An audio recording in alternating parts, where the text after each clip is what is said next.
And set yourselves up. There's lots of spaces at the front here. They're usually the last to go. Setting ourselves up to lie down. We're going to set ourselves up to sit up.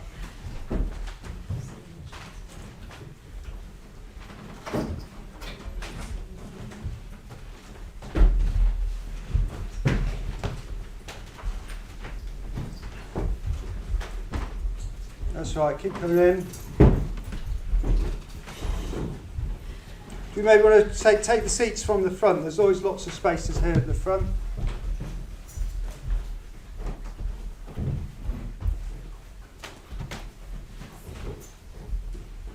That's it. Grab all the cushions that you need. Just check. This is the. We're going to do the mindfulness of breathing tonight. I'm assuming you know all of the stages for that. Yeah. Jolly good.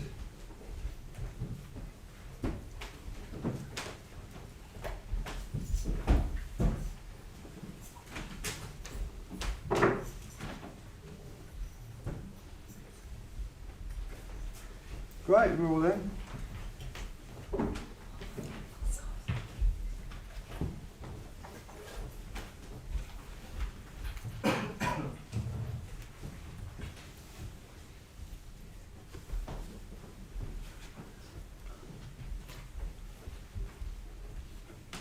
Okay, so yeah, welcome everyone. My name's Jayada. Tonight we're going to do the mindfulness of breathing together. But before we do that, we always salute the shrine here. But before we do that, what we never do is I'd just like to invite us, just take a minute to actually think about what we're doing when we do that. What we're doing is we're obviously saluting the Buddha here. What that represents to us. We're not just doing it because he's a really nice man. We think he's a really, really nice man, which he probably was. So what this represents is the absolute highest ideal of human potential. You know, if you think you understand it, you haven't got it. It goes completely beyond anything that your mind can conceptualize or understand. What this represents is that's possible. That's what we're doing here tonight. Just take a few seconds just to sort of reflect on that before we do it.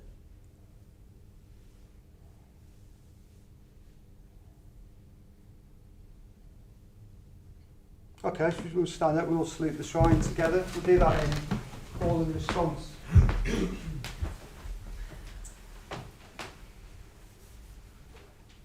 Namo Buddhaya. Namo Buddhaya. Namo Dharmaya. Namo Dharmaya.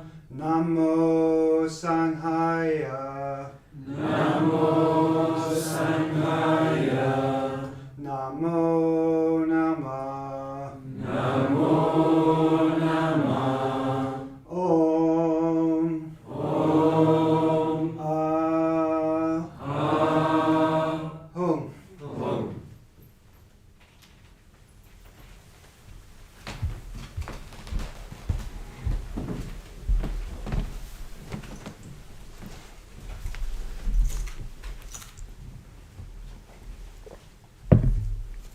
Okay, yeah. So as I said, we're going to explore the mindfulness of breathing tonight. I'll explain a little bit more about what we're going to do and how we're going to approach that. But first, let's have if you want to get into your meditation postures, we'll take a few minutes we'll have a short meditation now to arrive and kind of leave the day behind. So you should all set yourselves up.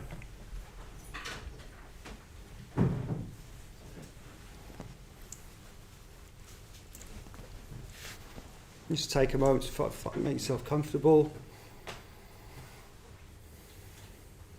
Maybe take a few deeper, longer breaths.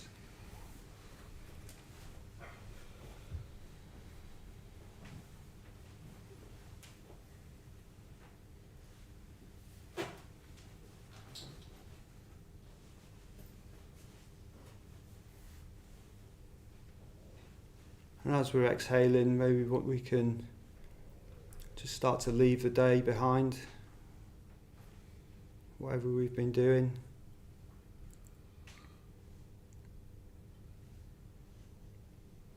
And just begin to arrive in the room here.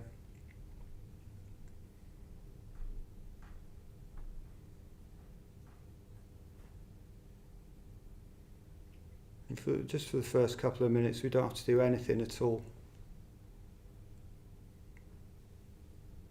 You don't even have to meditate. You can just sit and arrive here.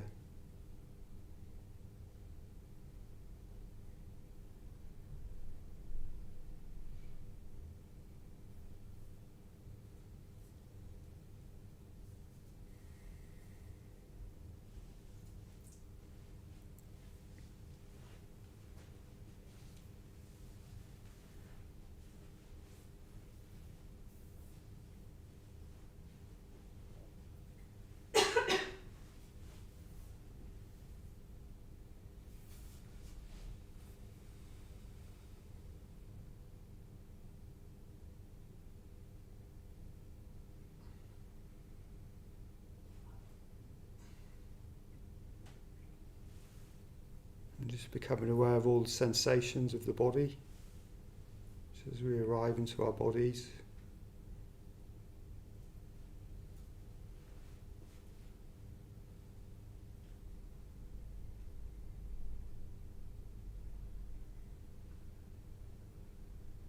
all the different sensations and energies.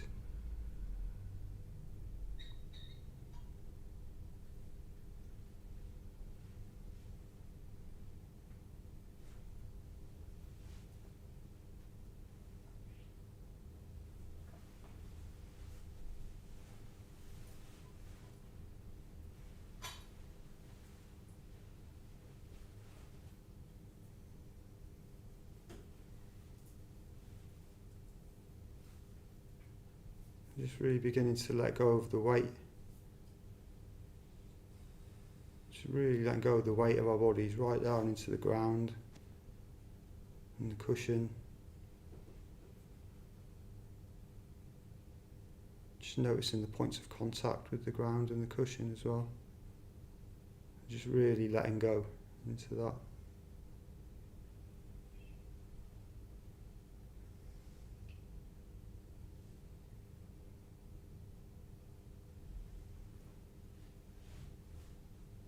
Maybe as we let go, just asking ourselves, what is it that we're trying to hold on to?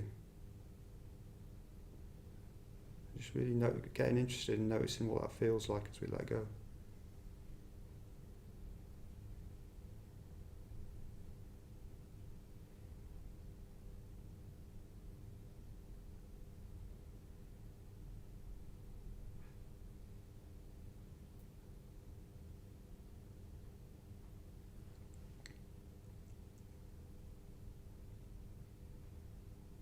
Just being aware of any sounds or lack of sounds in the room.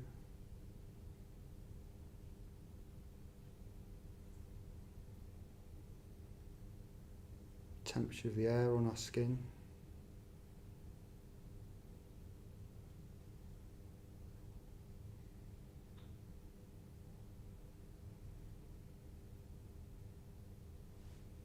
And just really getting interested in what does that feel like. What's the experience of that like from the inside?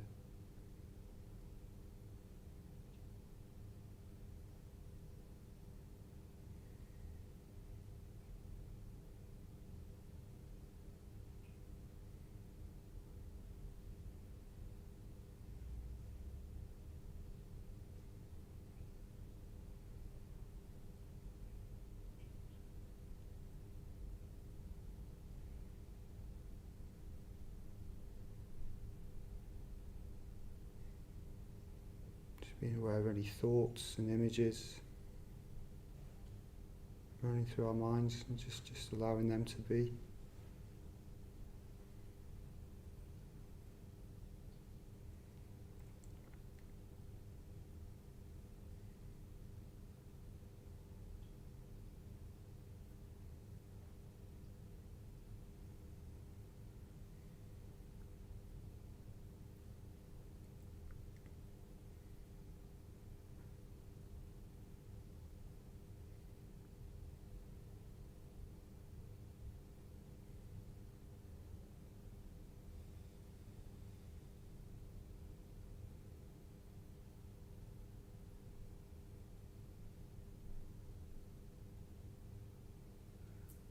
Just becoming aware of the breath.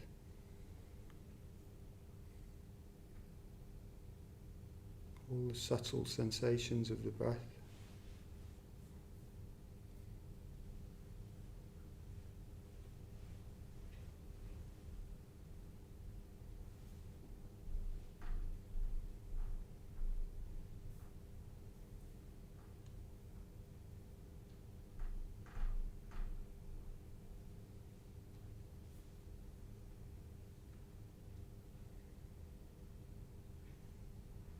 And just by keeping our attention on the breath, just using that to calm our bodies and calm our minds as well.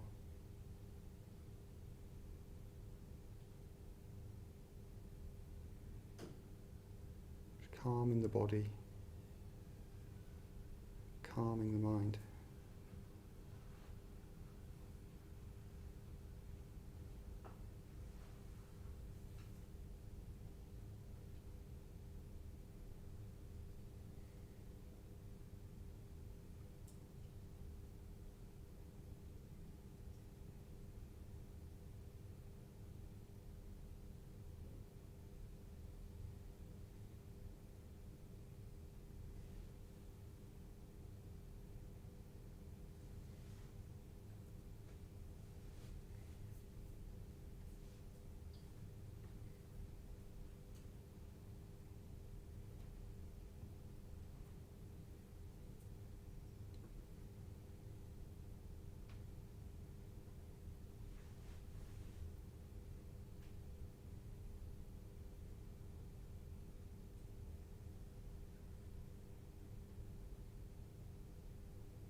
Maybe just checking through the body, is there anything that we can let go of? Any more tension? We can always let go a little bit more.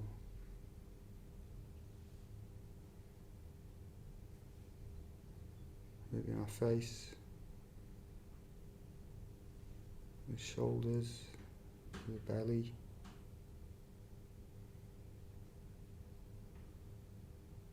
Just see if we can let go a little bit more.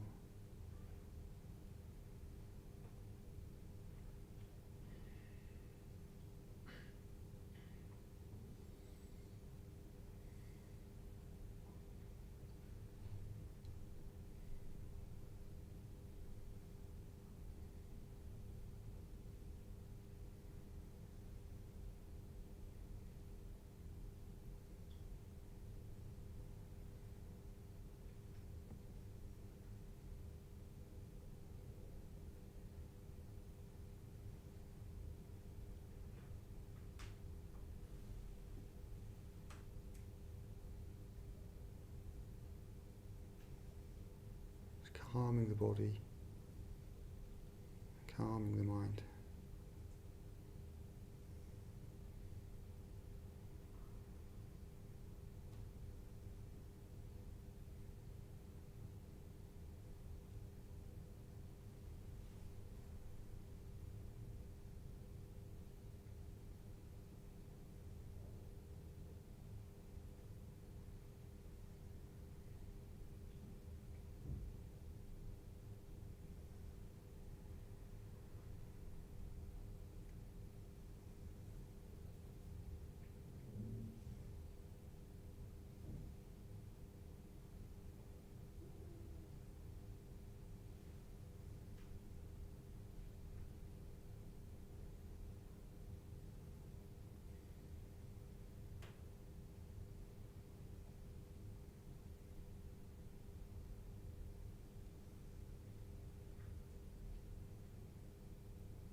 So just open your eyes when you're ready.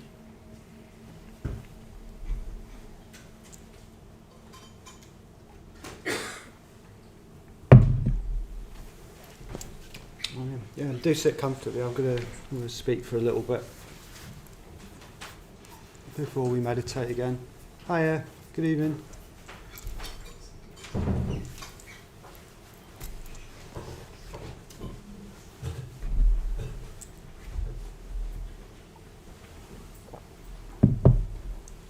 Yeah, so hi. Yeah, good evening if you just arrived.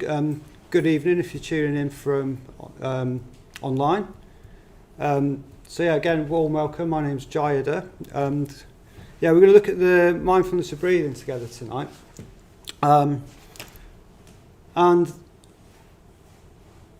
was here last week, and I was really struck. Where's Lawrence? Here's Lawrence. There was a question that Lawrence asked me last week, which really got me thinking about how we sort of approach this practice and sort of our attitudes and how we go about meditating. So, Lawrence, I have checked with him. He doesn't mind me saying this.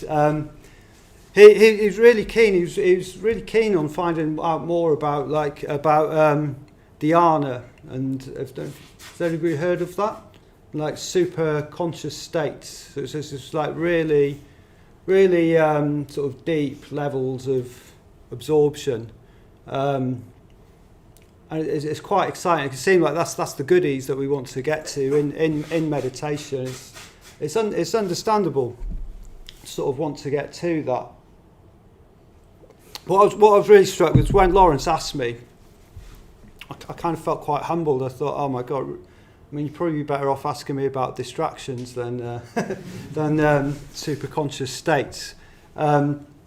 Which really, and then the penny dropped with me. That's how to approach. That's actually how to approach getting more absorbed in meditation. It's quite easy to sort of get this idea of it and get into like goal setting, if you know what I mean. And you can like try and leapfrog your experience to sort of get into these kind of more desirable states. It's like we want to avoid the distraction, don't we, and sort of grasp at those. But all the Dharma says is if you grasp at anything or try and push it away, adverse to it, it just leads to suffering. It just doesn't work. Like, has anybody here sort of experienced that in meditation when you're just beginning to get a little flavour of maybe getting absorbed, and then you kind of sort of go and poof, it's gone, hasn't it? Mm-hmm. So anybody relate to that? So that's grasping, isn't it? And grasping just leads to suffering. So Bhante Sangharakshita, my teacher, and all of our teachers, and the founder of this centre and whole movement. So it says what we should be. I'm paraphrasing a bit. What we should be doing is approaching meditation as removing what's called the hindrances. Has anybody heard of those? Yeah, a few nods. Who's not heard of those? Okay, great. So the hindrances, it doesn't sound too glamorous, does it, working on the hindrances? So it's understandable we sort of try and skirt around doing that. So I thought what we'd do tonight, we'd sort of get a bit more interested in that and sort of have a bit of a positive sort of creative attitude and approach to how we sort of look at that and go about working with them. So what we're doing is meditation. This meditation thing. So what we do is we sit down, we close our eyes, we have an object that we focus on, don't we? So tonight, namely the breath tonight, and then we find ourselves, we get distracted, we notice it, we come back to it, and that's it, isn't it? Simple as that. But it doesn't quite work out like that, does it? So we find ourselves sort of continuously we find ourselves sort of getting stuck in the same distractions or patterns of mind, and they just keep going round and round and round. Or has anybody experienced when the bell goes just like this, doesn't it? And then say, oh yeah, I was doing the Metta Bhavana, wasn't I? Yeah. So like who's experienced that? Put your hands up. Everyone. It's not going to go on your files or anything. Don't don't worry about that. So yeah, I mean, I know that neighbour. I've been through that neighbourhood many times as well. So, and it can get quite frustrating, can't it? It's like, oh God, it's like you think you're a sort of victim of this evil villain. This distraction comes in, and you're like a victim of it, don't you? And you think, oh yeah, I had a bad meditation. I was distracted or something like that. Really, what it is, you're not working on the hindrances properly. You're not doing a good enough job at working on those. But if you don't know what they are or how to go about it, then I mean you've got no chance, have you? So should we have a look at going through them tonight then? So I'll just say where they come from. Well, where the idea of them comes from. So they come from the Pali Canon. Does everybody know what that is? So the Pali Canon is the first or the earliest available writings we've got of the Buddha's teachings. So it began as an oral tradition with the Buddha himself, and it was an oral tradition for about 500 years or so before they were actually written down. And the earliest version we've got is from available to us from Sri Lanka. So, and these are sort of thought, we don't know exactly what the Buddha said for sure, but these are sort of as close as we can get to it. So they go back as far back as the sort of recorded Buddhist tradition goes. And what they are, it's a way of looking at and identifying distractions in our minds. It sort of it classifies them.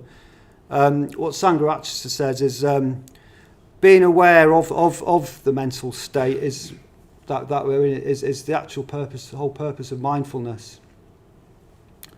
So it's so what the hindrances are. I'll go through the names in a minute. Are not the story that we're the story's a clue to what's at the root of that. So what's causing that actual distraction. So there's 5 of them. Does anyone know what they might be? Has anyone heard them before?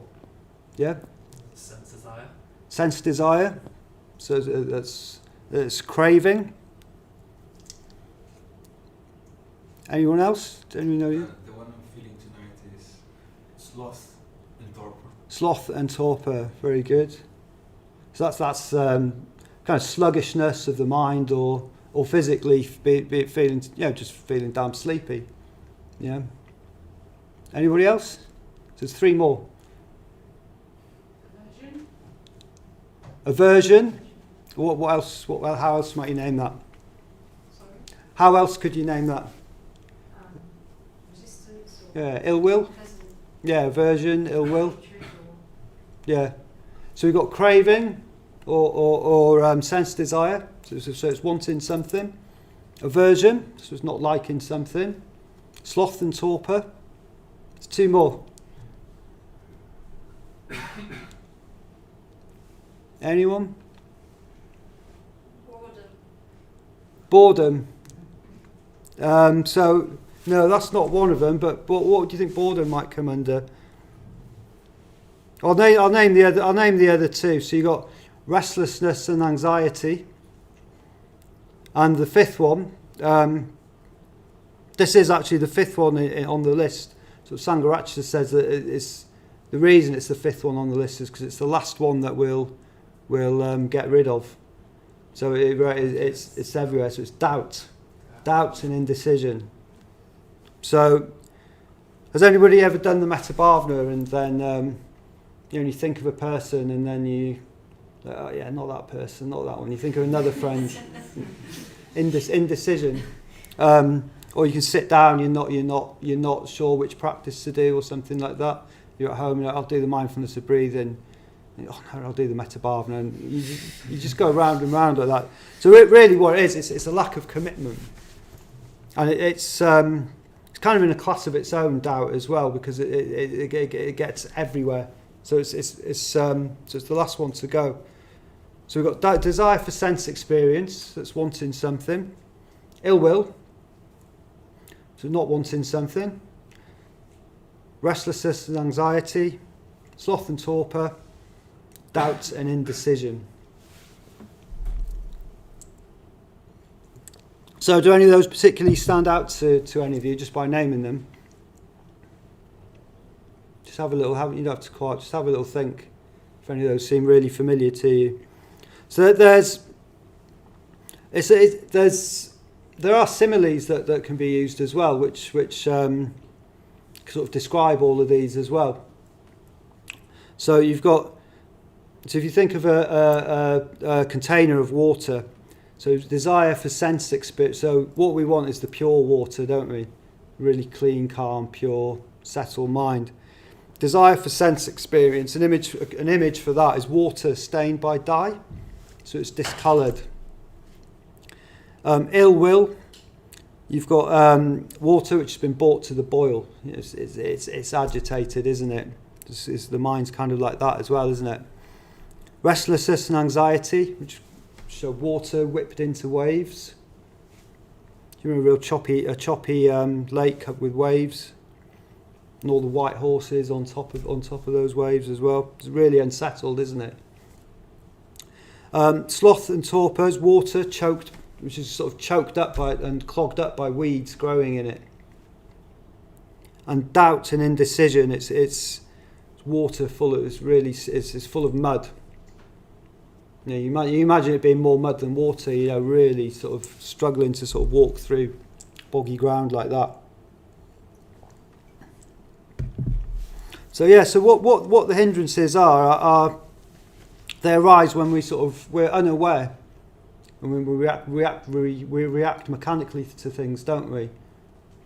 So that's how the hindrances sort of take hold. If you don't look at the hindrances and work on them, then my God, they're going to take hold of you. There's no doubt about that. It's kind of, have you ever had a meditation? You ever sat and meditated where your mind's just going over and over and over again, or you might be sluggish. Like, what's your name, sir? Tiago. Like you said, you're feeling sloth and torpor. You're feeling a bit sluggish. We're like, if we don't get to work on these hindrances, then you can just really can just flitter your whole life away through all of them. So it's really important that we sort of bring attention to them and work on them. And a way of sort of thinking about that creatively, it can sound like a bit of a drag, can't it? Working on that all of the time. It's to think of your mind like as soil, like soil in a way. There's an image of that, and if you want to grow lots of lovely crops and things like that in the soil, you need to work on it, don't you? You need to plough it first. So you kind of think of working on the hindrances like that. So getting more absorbed in meditation, if you can eradicate the hindrances, then from there you'll just naturally become more absorbed without having this sort of graspy goal setting attitude. Does that make sense?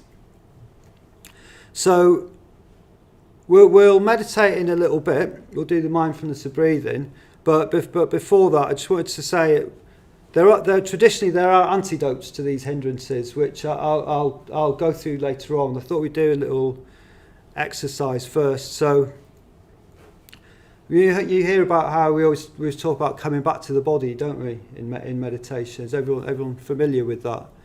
So what we can do with that whilst meditating is work with that in our posture.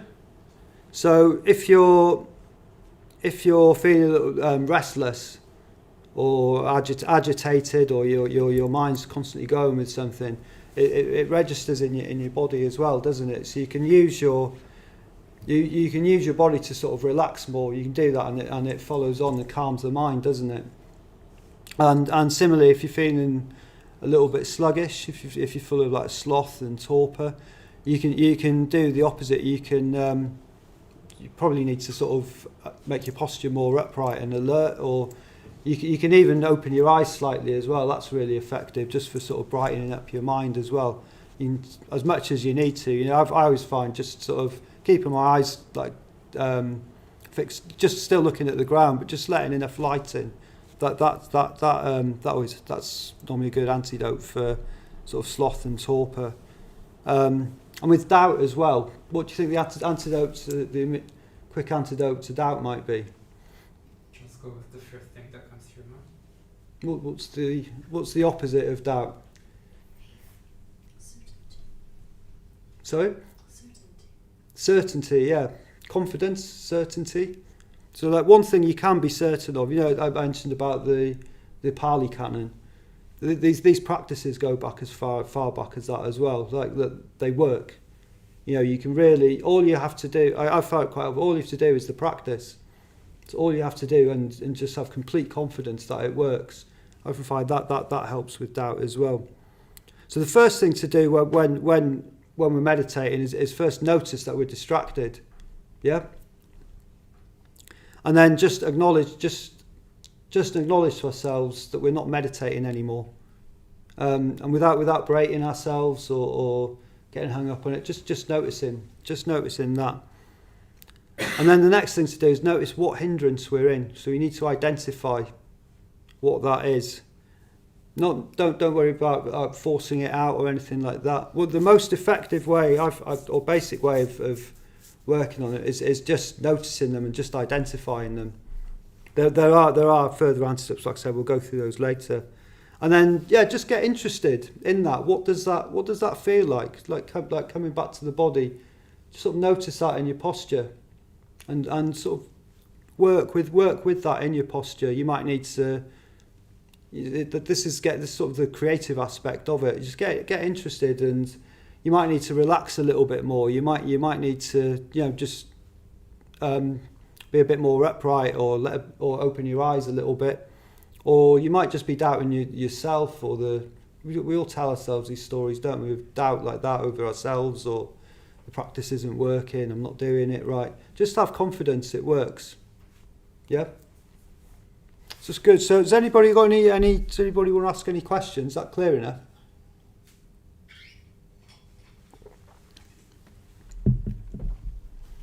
Jolly good. So let's set ourselves up. We're going to meditate we'll do the mindfulness of breathing. I'll just ring the bells for the stages.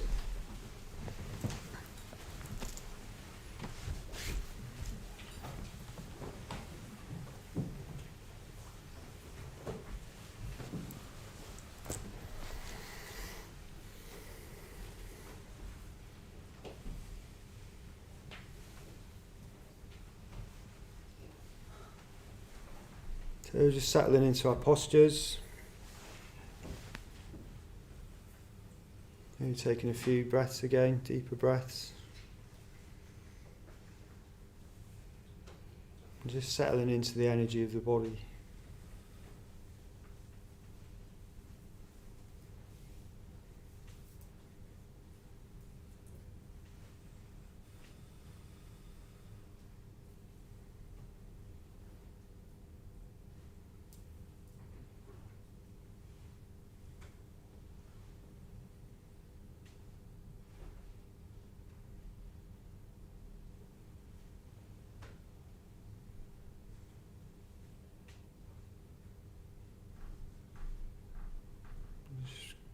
Becoming aware of the breath,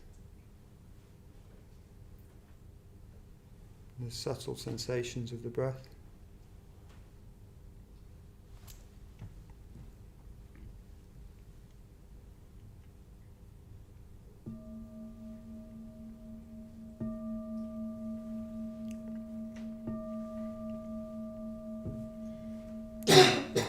Mindfulness of breathing.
So just beginning to let go of any effort that you're making.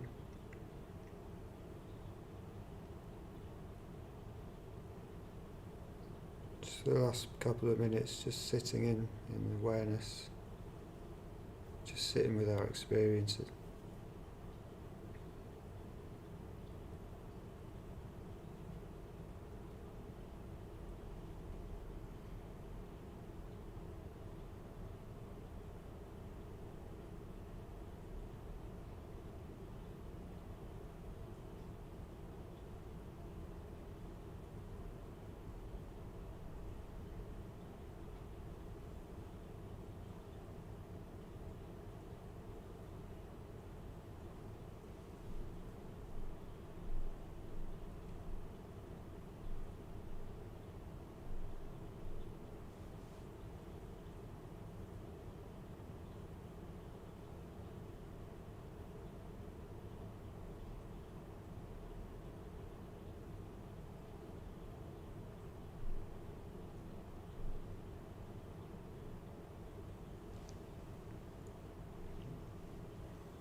Just opening your eyes when you're ready.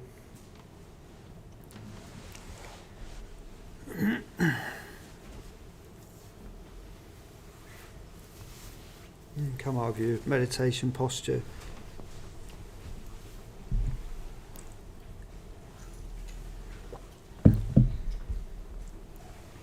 Okay, so we're going to pause for a cup of tea next door now.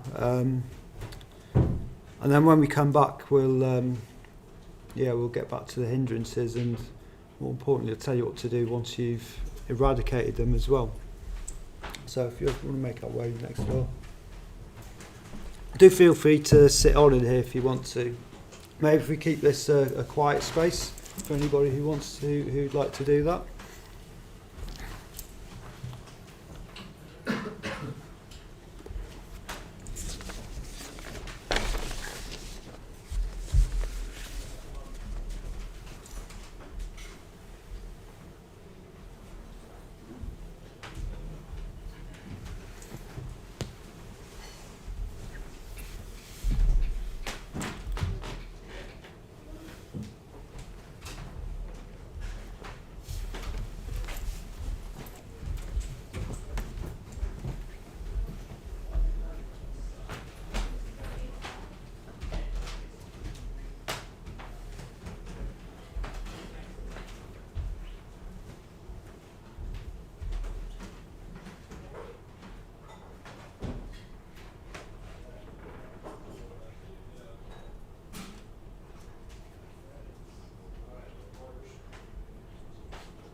If you got one, yeah. Cheers.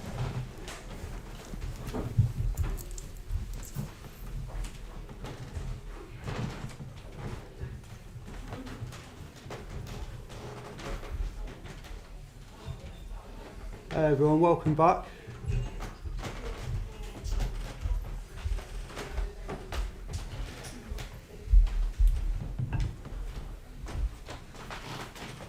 That's efficient.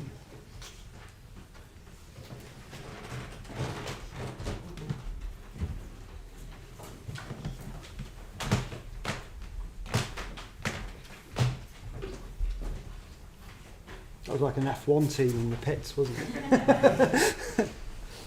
You didn't even notice they were there. All right, welcome back, everyone. Welcome back if you're joining us online. So let's just meditate for a few minutes again, just to sort of arrive back in the room. We've had a lot of talking for the last 20 minutes or so. So yeah, if you just want to get in your postures, we'll just meditate. We'll just sit for 5 minutes or so.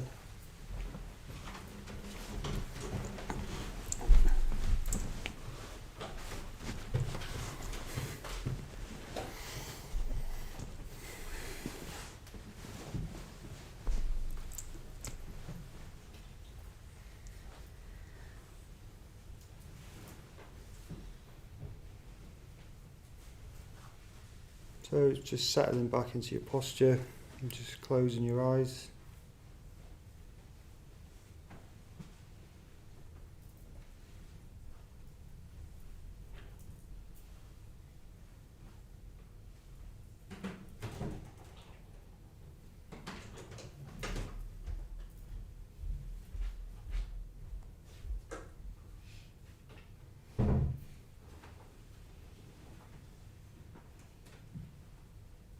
Just feeling our way back into our bodies, all the different sensations and energies.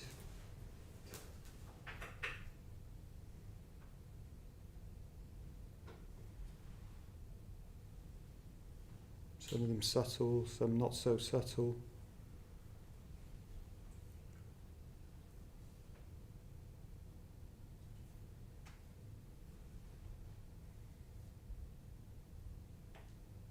Just for a few minutes, just sitting with our experience, just noticing what it's like, what it feels like to be you right now.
Okay, so just open your eyes again.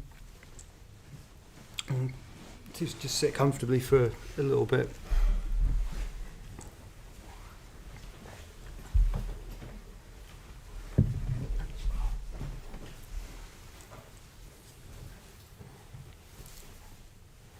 Okay, so before we had tea, I told you about the hindrances.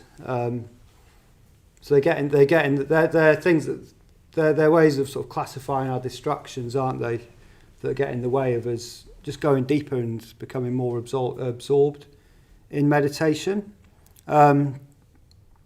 So I told you that they came from the Pali Canon, like the earliest writings, and introduced them to you as a list. It's not always if you don't like lists, I don't want to disappoint you, but there's a lot of them in the Pali Canon. So sort of crossing over with what Maitrabandhu said when he spoke to us next door. You sort of get the information and you have to apply it to your life and experience. So we did the meditation where I said to sort of feel your way through it, by sort of working with them with your postures and sort of responding to them. Just opening it up. How did everybody find that? Did anybody notice anything, or a particular distraction that they went to and were able to sort of respond to that in that way? And how did that feel? Yeah. After knowing about them, I was more distracted. Okay. And even though I was trying to find a way by the practices to just take them away. Yeah. Not that they were all, but they were just thoughts, just coming and going. It's like, I was better before.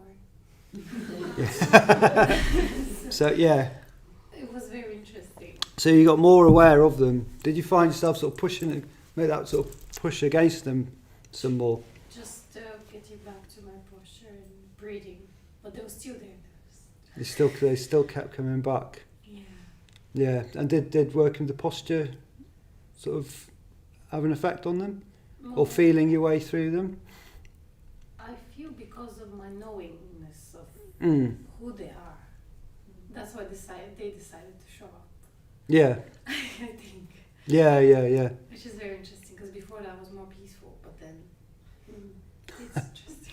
Yeah, the thing with my experience is they don't come in like one at a time in a neat list. They all come flying in like the chorus line of Riverdance or something, all at once.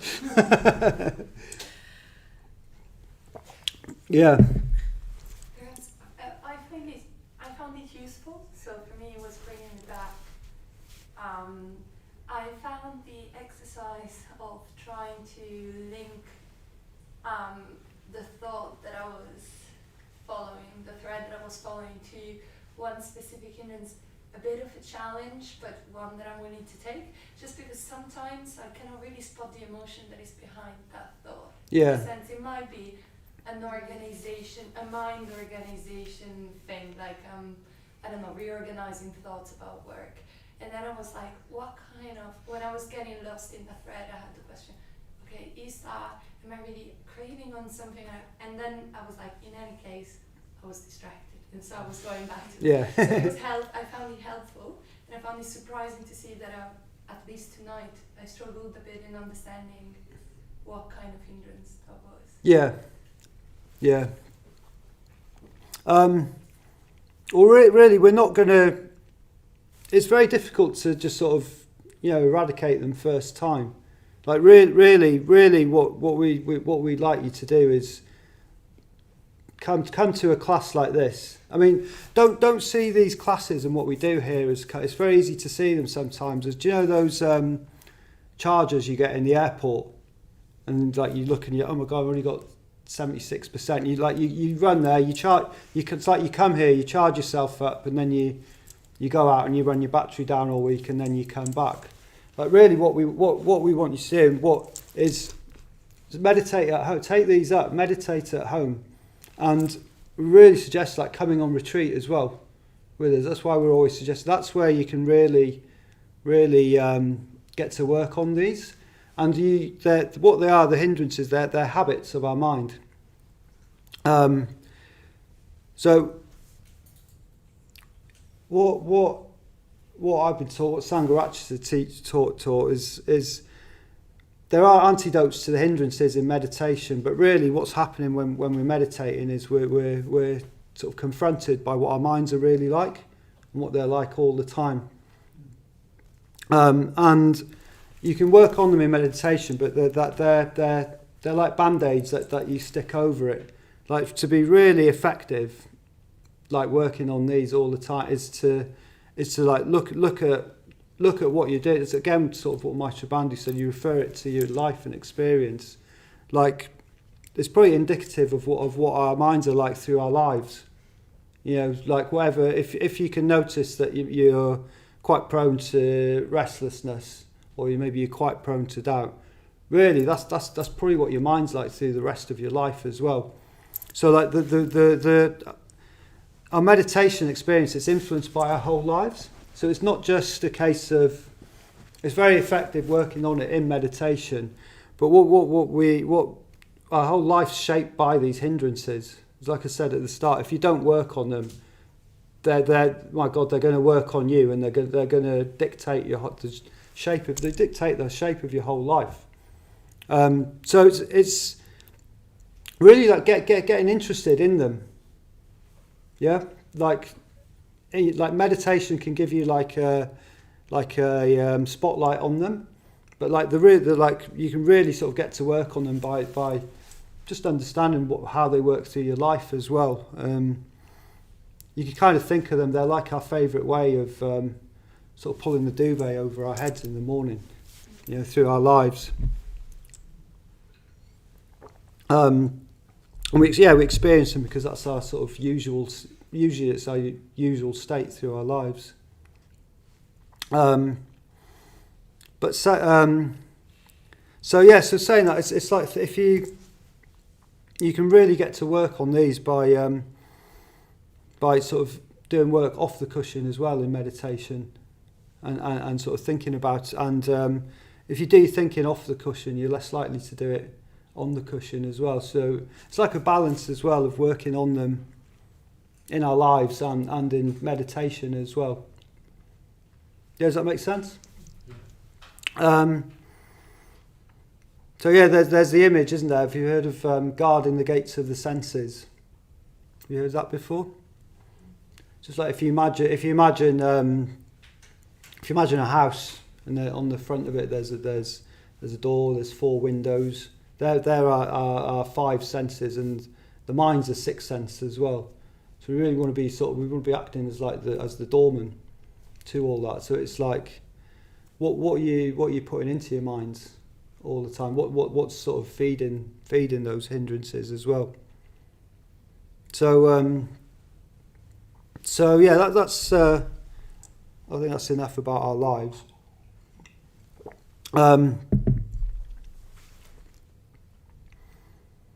So there are some antidotes. There are some traditional antidotes to it. I'll just run through them, but I mean it's another list of a few things. But the most effective way I've found, in my experience, is just identifying them and feeling my way through them in when we're working with them in meditation.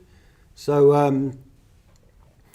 you can think that you're either sort of pushing something away, you're trying to bring something towards you, your energy's a little high or a little low, or you're just feeling a little bit lost. And it's just sort of it takes a bit of practice, but it's recognising that and responding to it. And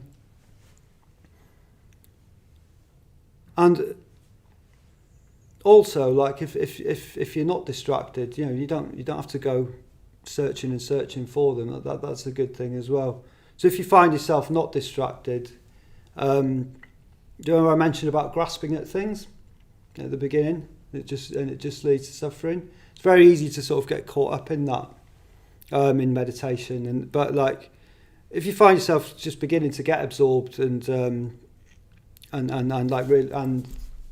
just getting absorbed, is maybe just ask yourself, just sort of, okay, well, what do I need to do just to edge myself a little bit deeper, and just sort of keep nudging yourself forward like that. I mean, the best way to experience that is on retreat, or at least meditate more at home. When you meditate I found meditating on retreat like a few times a day, it's easier. It's easier to go back to pick up where you left off. Yeah.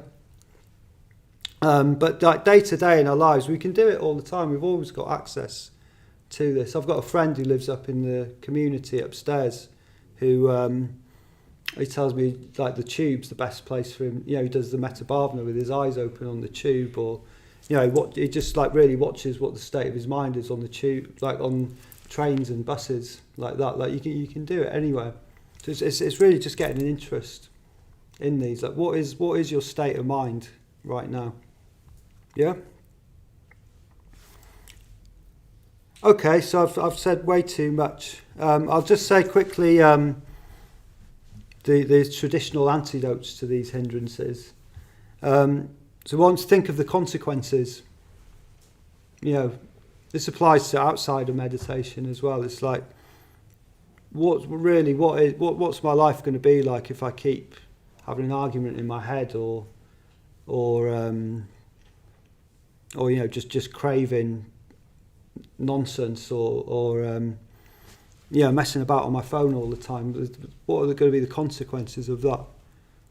It's so easy we can just flitter out. I mean, you see it now, people on Facebook and stuff, don't you? Just flittering their whole lives away. Then you can cultivate the opposite. Also, there's just recognising that the what it is, it's a hindrance. It's like everything else, it's impermanent and it will pass. You can call that like the blue sky thinking. You can sort of see them as clouds across a blue sky. Another one's forcible suppression, so it's just like really gritting your teeth and, you know, I don't want to be like this, I don't want to feel like this anymore, and powering your way through. That leads into cultivating the opposite as well. And then, my favourite one, if all else fails, you just go for refuge to the Buddha. Yeah? So all else fails, you really go for, like I said at the beginning before we saluted the shrine. However that feels, you really like go to that your highest, something higher values, ideals. Okay, so I've said way too much already. So shall we meditate? Again, we'll do the mindfulness of breathing for half an hour or so.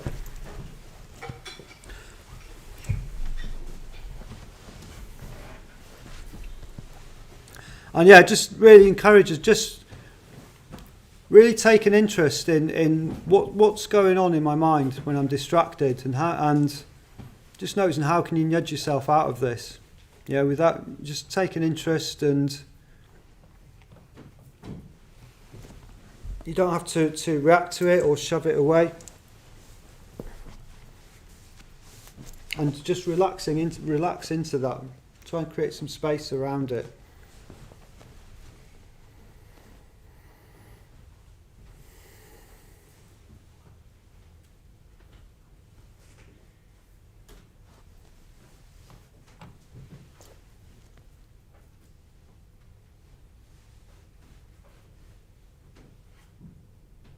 So again, just coming into contact with the body.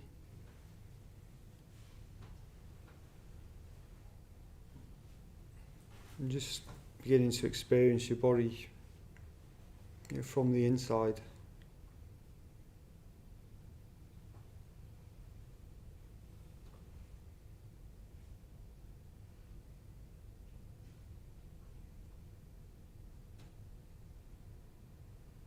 Feeling the points of contact with the ground.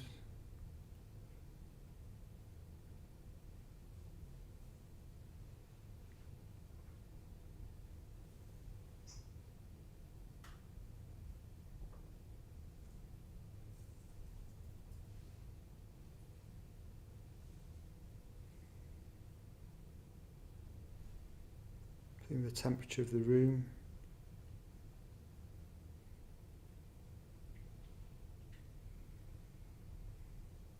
Any sounds?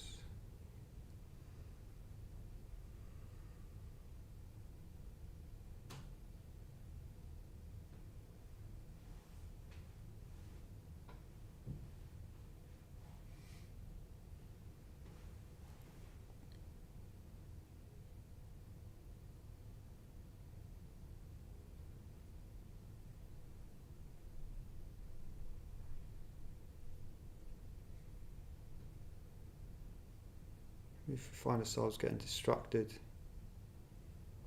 during the meditation, that's all right. Just come back to this sense of awareness.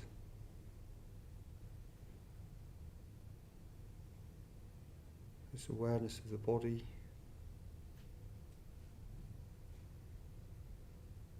The breath.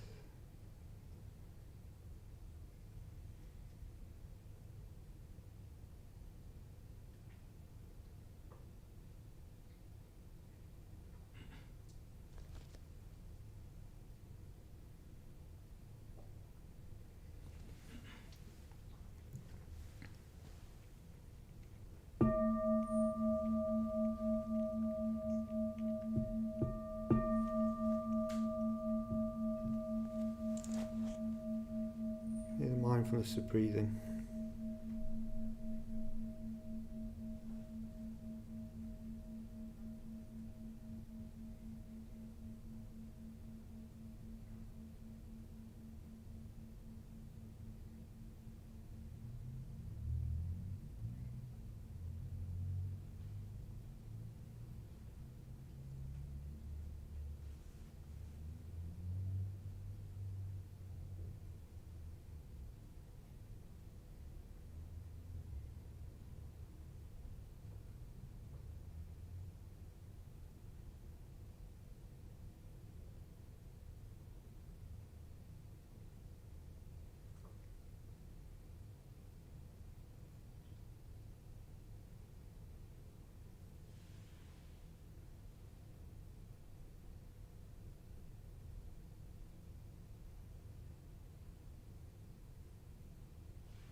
just beginning to relax any effort that you've been making.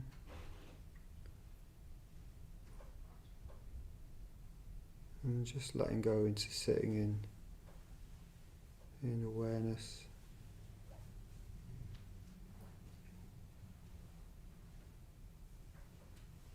And absorbing the practice.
Okay, so that's brings us to the end of the class this evening.